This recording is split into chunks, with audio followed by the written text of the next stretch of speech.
Hi, this is a quick 3-minute video on this. Hi, this is the fourth video in the series where we're looking at 5 popular questions from worksheet 3 which are predicted for this year's GCSE.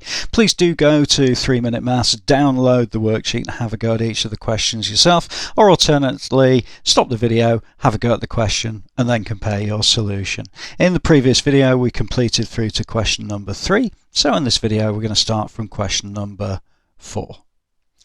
Okay, so here we are at question number 4. It says 40 students took a maths exam last year, so presumably all of these numbers will add up to 40, and then it gives you the grades. So they've got B, C, D and E, and it gives you the various different number of students who achieve those grades. And it says draw a pie chart to represent this information. Okay, well if there are 40 students and we've got to represent that information in 360 degrees, it'd be 360 divided by 40, which equals 9. So in other words, every student will be equal to 9 degrees. So therefore for grade B it's going to be 27 degrees because I multiply 3 by 9.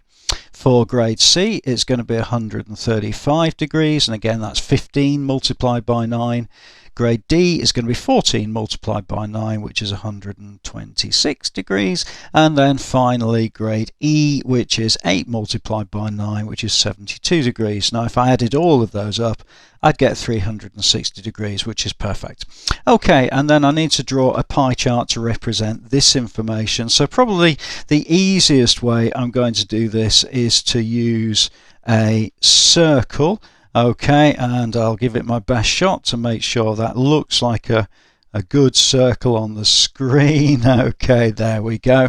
And then really it's just a case of filling in the information as we've got. So therefore I'm going to say that I'll start with B. So I'm going to start with the line that goes up and very roughly, and again you might use a protractor, this would be 27 degrees, which is B. And then I've got C, which is 135 degrees, so that's going to be something like this, which is going to be C, 135 degrees. And then I've got D, which is 126 degrees, which is going to be something like this one. And then finally I've got E, which is 72 degrees, which is this one. And that would be the answer to that particular question. Okay, so I hope the video was useful. Please do add a comment below if you're not sure about anything. I'll always come back to you. Subscribe to the channel. I'll look forward to seeing you inside the next video.